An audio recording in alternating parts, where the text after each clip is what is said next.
Many firms cannot operate at all or can only operate at a much reduced level in the coming weeks.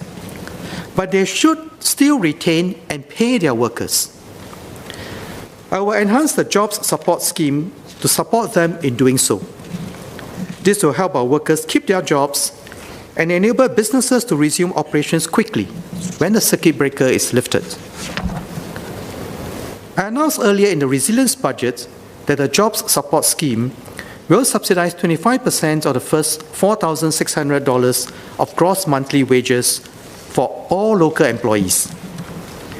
I provided higher levels of wage subsidy for sectors that are more directly hit by the outbreak, 50% for firms in the food services sector and 75% for the aviation and tourism sectors.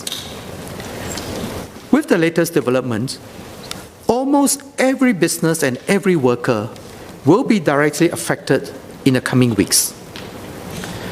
I will therefore enhance the jobs support scheme for the month of April.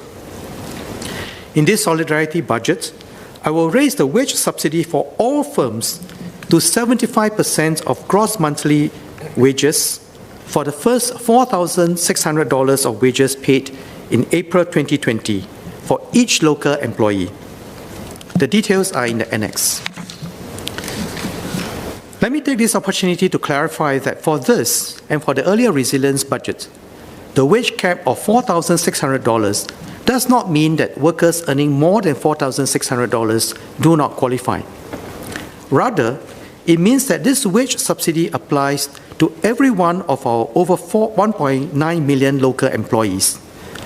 But regardless of how much they earn, the maximum subsidy to the firms will be 75% of $4,600 per person, which is $3,450. The salary limit of $4,600 is based on our median wage level of full-time employed residents. I understand the cash needs of businesses are very pressing in this difficult period.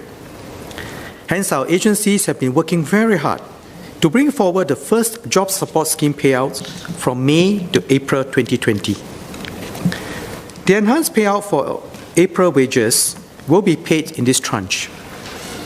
Firms on Giro and Pay Now will start receiving the first job support scheme payout next week.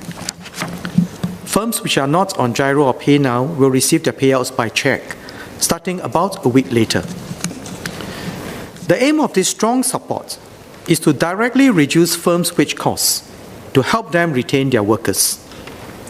I expect firms to make use of this job support scheme to continue paying your workers and refrain from putting workers on no pay leave during this period, or worse, retrenching them. We will monitor the situation carefully together with our tripartite partners and take action where needed. Many employers also hire foreign workers on work permits and S passes. In the same spirit, employers should take care of these workers who will also face difficulties during this circuit breaker period. By taking care of their workers, our firms can resume operations quickly once the heightened measures are lifted. To ease the labor cost of such firms during these 4 weeks, I will waive the monthly foreign worker levy due in April. This will reduce their cost and relieve the pressures on their cash flow. To help them preserve their business structure and quickly resume operations, we also provide employers with a foreign worker levy rebate of $750 for each work permit or S-Pass holder, based on previous levies paid in 2020. This will help employers pay and take care of the upkeep of their workers and prepare their workforce to restart when the circuit breaker is lifted. Employers will receive the rebates as early as 21st April 2020. The government recognizes that firms have been paying foreign workers levy in normal times. So in these exceptional times, we are temporarily redirecting resources back to the firms to enable them to provide support for their foreign workers. The Minister for Manpower will share more details. To further support businesses with costs, we are taking additional steps to make sure that our measures flow down to businesses. I earlier announced a property tax rebate of up to 100% for non-residential properties for the tax payable in 2020. This rebate is to help businesses deal with the impact of COVID-19. For most properties, the 100% property tax rebate works out to slightly more than 1 month of rent. The Minister for Law will introduce a bill tomorrow to let businesses and individuals defer certain contractual obligations, such as paying rents, repaying loans, or completing work for a period. The bill will also ensure that property owners pass on the property tax rebate in full to tenants, as PM mentioned in his address. The government will also continue to lead by example in supporting tenants. I will increase the rental waiver for industrial, office, and agricultural tenants of government agencies to 1 month, up from 0.5 months rental waiver I announced at the resilience budget. Storeholders in hawker centres managed by NEA or NEA-appointed operators will continue to enjoy 3 months of rental waivers, while commercial tenants will continue to receive 2 months of rental waivers. I've touched on the first 2 C's, cost and cash flow. The third C is credit. To provide additional support on credit, I will further enhance financing support for enterprises so that viable businesses can continue to have access to credit despite the uncertainty.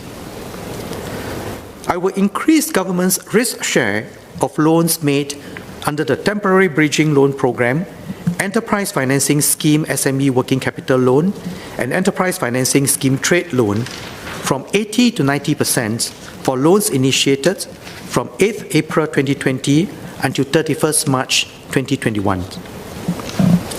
Last week, MAS, together with the financial institutions, also introduced a package of measures to help SMEs and with temporary cash flow difficulties. For example, SMEs can now opt to defer principal payments on their secured term loans till the end of the year. More than $40 billion of SMEs' existing loans are likely to qualify for this relief.